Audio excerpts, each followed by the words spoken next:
السلام علیکم ورحمۃ اللہ وبرکاتہ نحمده ونصلی علی رسولہ الکریم اما بعد فاعوذ باللہ من الشیطان الرجیم بسم اللہ الرحمن الرحیم رب اشرح لی صدری ویسر لی امری واحلل عقدۃ من لسانی یفقہوا قولی ربنا زدنا علما ربنا زدنا علما اللہم فقہنا فی الدین اللہم انا نسألک علما نافعا ورزقا طیبا وعملا متقبلا اللہم انفعنا بما علمتنا وعلمنا ما ينفعنا وزدنا علما اللہم انا نعوذ بک من علم لا ينفع ومن قلب لا يخشع ومن نفس لا تشبع ومن دعوت لا يستجاب لها اللہم ارنا الحق حقا وارزقنا اتباعہ وارنا الباطل باطلا وارزقنا اجتنابہ ربنا آتنا من لدنک رحمتا وہیئ لنا من امرنا رشدا ربنا لا تؤاخذنا ان نسینا او اخطأنا ربنا ولا تحمل علینا اسرا کما حملته علی الذین من قبلنا ربنا ولا تحملنا ما لا طاقة لنا به واعف عنا واغفر لنا وارحمنا انت مولانا فانصرنا علی القوم الکافرین آمین۔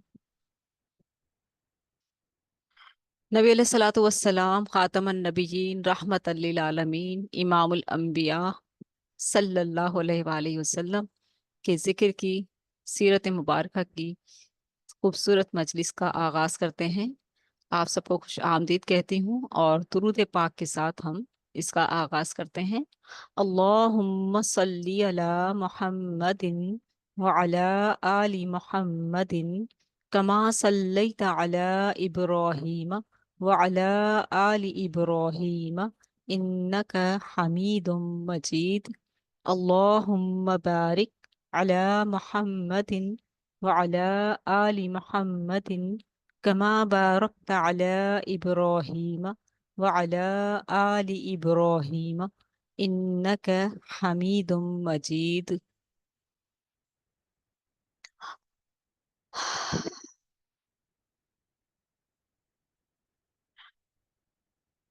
اللہم لک الحمد کلہ ولک الشکر کلہ ولک الملک کلہ ولک الخلق کلہ بیدک الخیر کلہ وإلیک یرجع الامر کلہ اللہم انا نسألک من الخیر کلہ ونعوذ بک من الشر کلہ۔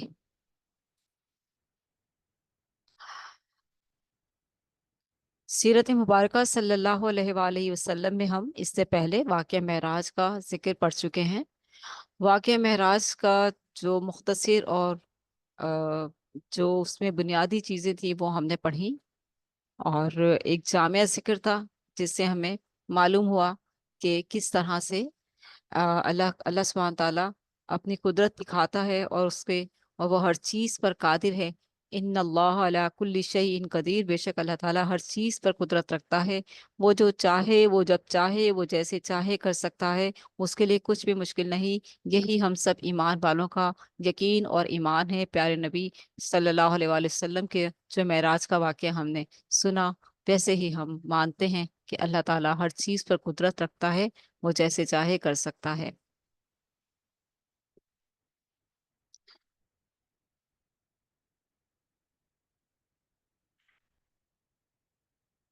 تو اب ہم آگے چلتے ہیں۔ آگے ہم دیکھ رہے ہیں کہ قبائل اور افراد کو اسلام کی دعوت، کیونکہ اسلام کا جو چرچا تھا وہ پھیل رہا تھا، کیونکہ وہ جو جگہ ہے مکہ حرم کی جگہ، وہاں ہر سال لوگ حج کے لیے آتے، اور جب حج کے لیے آتے تو نبی علیہ الصلوۃ والسلام اپنی دعوت کا کام اور بھی زیادہ زور شور سے فرماتے، اور بہت اچھے طریقے سے دعوت کا کام فرماتے۔ اور آپ صلی اللہ علیہ وآلہ وسلم کی منہ مبارک سے جو دعوت سن لیتا، جو قرآن سن لیتا، اس کے دل میں قرآن اتر جاتا، اس کے دل میں توحید اتر جاتی، اس کے دل میں اللہ وحدہ لا شریک کی محبت اتر جاتی، اور وہ لا الہ الا اللہ محمد رسول اللہ پڑھنے پر مجبور ہو جاتا۔ ایسی خوبصورت دعوت، ایسی خوبصورت ہستی جب دے رہی ہو تو دعوت جو ہے دل میں اثر کرتی ہے، روح پہ اثر کرتی ہے، اور ایمان آ جاتا ہے۔ تو اسی وجہ سے، کیونکہ دنیا بھر سے لوگ آتے تھے وہاں پر مکہ میں، اور ہر سال بہت اچھے سے موقع ملتا تھا، اور پھر اس طریقے سے لوگ اپنے علاقوں میں جا کر نبی علیہ الصلوۃ والسلام کے بارے میں بتاتے اور وہاں پر بھی دعوت کا کام کرتے۔ اس طرح سے بہت اچھے سے اسلام جو ہے پھیل رہا تھا، پڑھ رہا تھا، پھل رہا تھا، پھول رہا تھا۔ اس کے علاوہ مدینہ میں جو ہے اسلام بڑی تیزی سے پھیلا۔ آپ صلی اللہ علیہ وسلم ابھی مکہ ہی میں تھے، لیکن وہاں کے لوگ جو تھے کیونکہ حج کرنے آتے تھے، اور وہ بڑے اچھے سمجھدار اور سمجھنے والے، اور اللہ تعالیٰ نے ایک قوت اور طاقت تیار کرنی تھی نبی علیہ الصلوۃ والسلام کی، کیونکہ مستقبل میں ہجرت کا موقع آنا تھا، اور اللہ تعالیٰ اپنے پیارے حبیب صلی اللہ علیہ وآلہ وسلم کے لیے وہاں کی راہیں ہموار فرما رہا تھا، اور وہاں کے لیے آسانیاں فرما رہا تھا۔ یہ اللہ سبحانہ تعالیٰ کی خوبصورت حکیمانہ انداز ہے کہ وہ حکیم ہے، وہ خبیر ہے، وہ بصیر ہے، یہ اس کی صفات ہیں۔ اور وہ اپنے پیارے حبیب صلی اللہ علیہ وآلہ وسلم کی حمایت میں، مدد میں کس طریقے سے ایک زبردست طریقے سے مدینہ میں ایک زبردست وہاں ماحول بن رہا تھا اسلام کا، اور لوگ جو ہیں آپ صلی اللہ علیہ وآلہ وسلم کو مانتے جا رہے تھے، آپ کی دعوت کو قبول کرتے جا رہے تھے۔ اسی طرح جب سے جو اب ہم پڑھنے جا رہے ہیں قبائل اور افراد کو اسلام کی دعوت، تو جب سے اللہ نے رسول اللہ صلی اللہ علیہ وآلہ وسلم کو کھلم کھلا دعوت و تبلیغ کا حکم دیا، کیونکہ 3 سال جو تھی خفیہ دعوت تھی، 3 سال جو ہے خفیہ دعوت میں بھی کافی مشکلات اٹھائیں، لیکن جب کھلم کھلا دعوت کا اعلان کیا آپ نے صفا پہاڑ پر چڑھ کر، تو اس وقت جو ہے لوگ مشتعل ہو گئے تھے، اور ان کا جو اشتعال تھا اور ان کی جو اشتعال انگیزی تھی وہ ظلم اور بربریت کا نتیجہ بنی، اور ایمان لانے والوں کے ساتھ بہت ظلم اور زیادتیاں کرتے رہے وہ لوگ۔ لیکن ابھی جو ہے جو کافی آگے بڑھ گیا سلسلہ، اور کیونکہ اب ہجرت کا وقت قریب آ رہا ہے، مکی دور کے 13 سال کمپلیٹ ہونے کو ہیں، اور مطلب قریب قریب میں ہیں، تو وہ سلسلہ اب کیسے چلتا ہے، اس دوران جب سے اللہ نے رسول اللہ صلی اللہ علیہ وآلہ وسلم کو کلم کھلا دعوت و تبلیغ کا حکم دیا تھا، آپ کا طریقہ یہ تھا کہ حج کے موسم اور عرب کے بازاروں کے ایام میں آپ قبائل کے خیموں اور ٹھکانوں پر تشریف لے جاتے اور انہیں اسلام کی دعوت دیتے تھے۔ جاہلیت میں عرب کے مشہور اور مکہ سے قریب ترین بازار تین تھے۔ عرب کے مشہور جو بازار تھے جو مکہ سے قریب تھے، وہ 3 بازار تھے: اوقاز، مجنہ، اور ذوالمجاز۔ یہ جو 3 تھے، اوقاز، نخلا اور طائف کے درمیان ایک بستی تھی، نخلا، ٹھیک ہے، جہاں جب طائف سے واپسی پر آپ نے نخلا کے مقام پر پڑاؤ کیا تھا، قیام کیا تھا۔ تو ذوالمجاز، اچھا یہ تو تیسرا تھا۔ اوقاز جو ہے وہ نخلا اور طائف کے درمیان ایک بستی تھی، وہاں جہاں پہلی ذی القعدہ سے 20 ذی القعدہ تک بازار لگتا تھا، پہلی ذی القعدہ سے 20 ذی القعدہ تک بازار لگتا تھا۔ اس کے بعد لوگ مجنہ منتقل ہو جاتے تھے، وہاں ذی القعدہ کے خاتمے تک بازار لگاتے تھے۔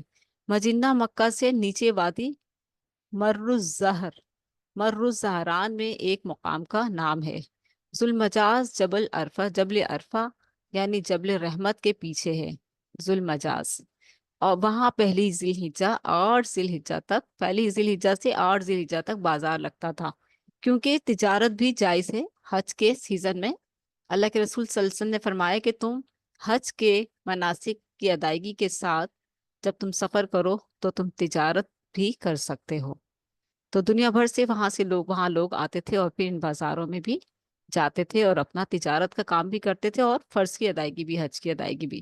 اس کے بعد لوگ مناسک حج کی ادائیگی کے لیے فارغ ہو جاتے تھے، یعنی کہ مناسک حج جو تواریخ ہیں ان تواریخ پر 9 ذی الحجہ کو حج ہوتا ہے، اور 10 کو عید ہوتی ہے، اور پھر 11، 12 اور 13 جو رجم کے ہوتے ہیں ڈیز ان میں جو ہے یہ جو دن ہوتے ہیں جیسے احرام اتارنے تک جو ہے وہ حج کی اس میں ہوتے ہیں. جیسے ہی قربانی ہوتی ہے تو وہ حلال ہو جاتے ہیں، احرام اتار دیا جاتا ہے، تو پھر وہ گھوم سکتے ہیں، رجم بھی کرتے رہیں اور باقی بھی.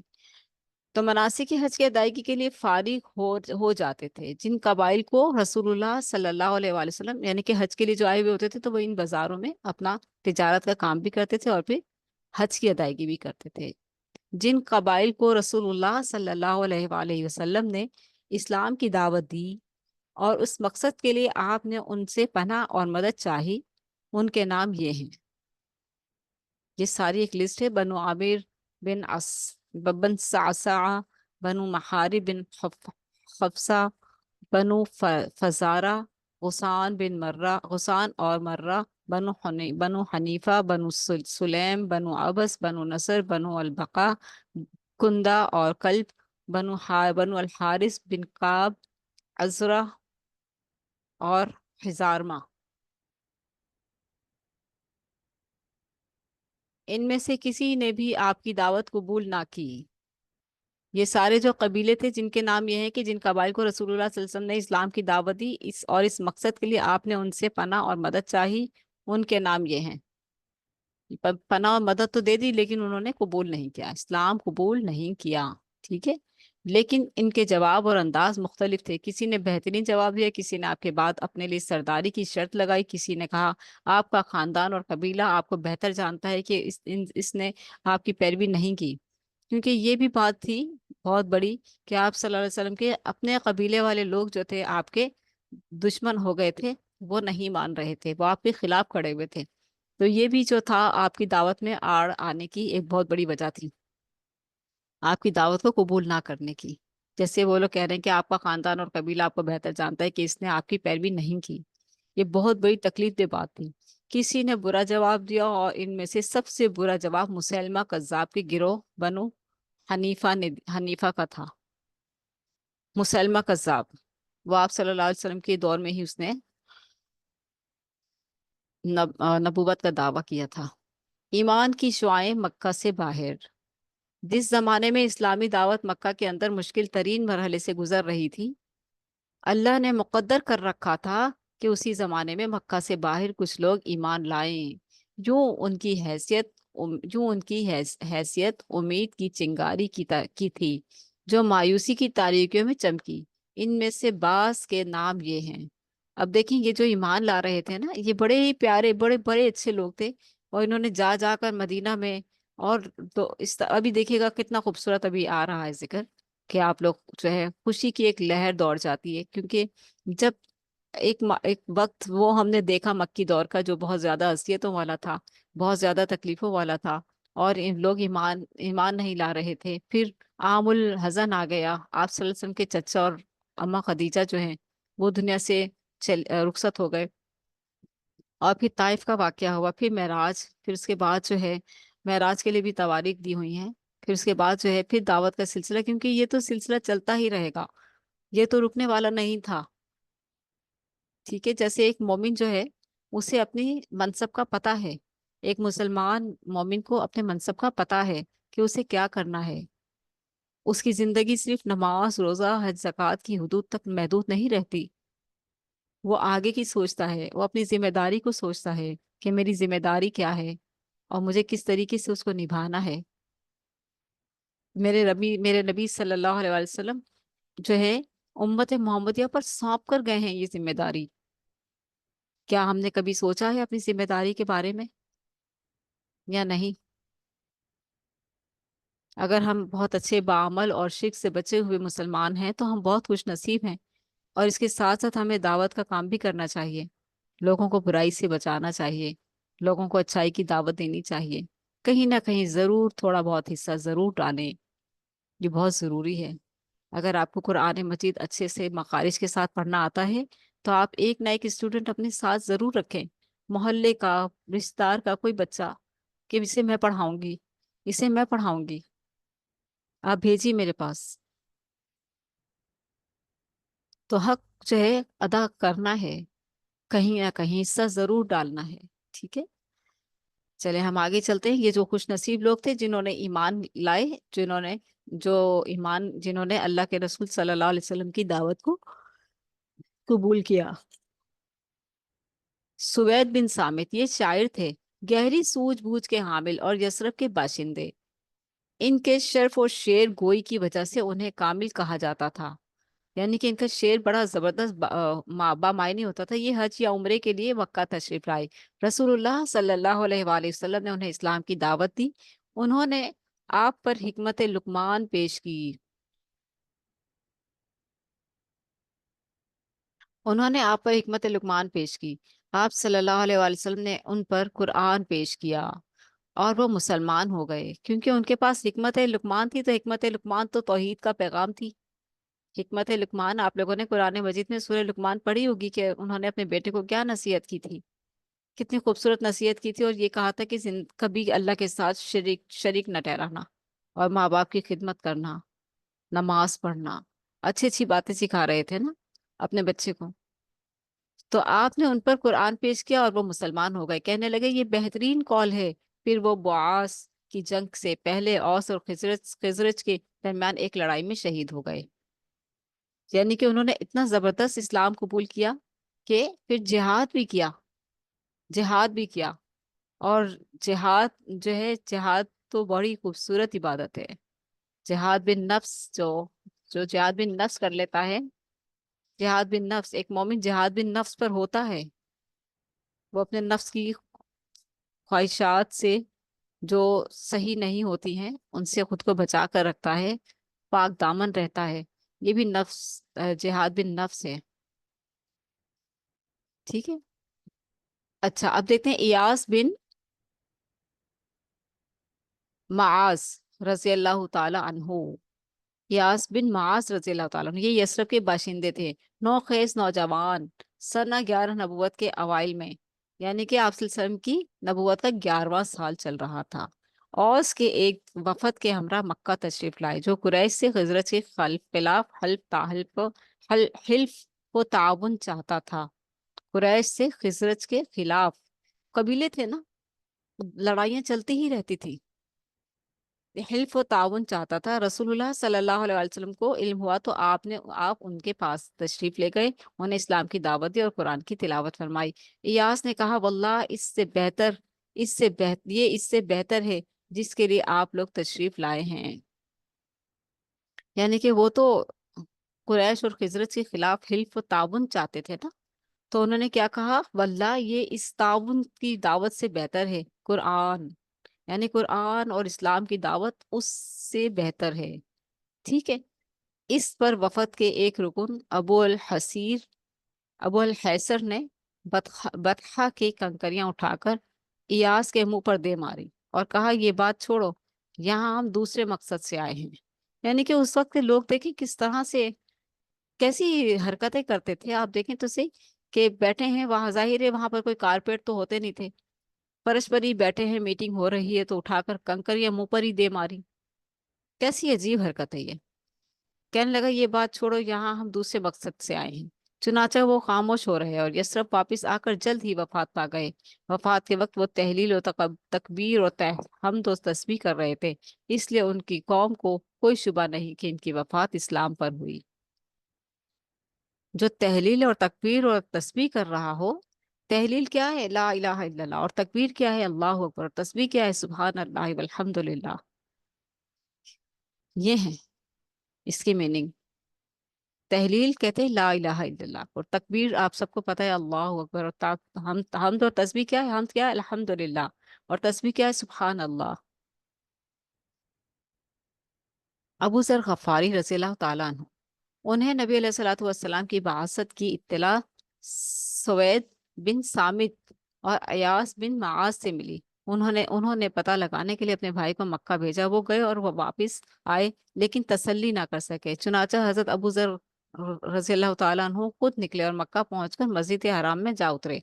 تقریباً 1 مہینہ مسجد حرام ہی میں رہے اور زمزم کا پانی پیتے رہے، جو کھانا اور پانی دونوں کا کام کر دیتا تھا۔ زمزم کا پانی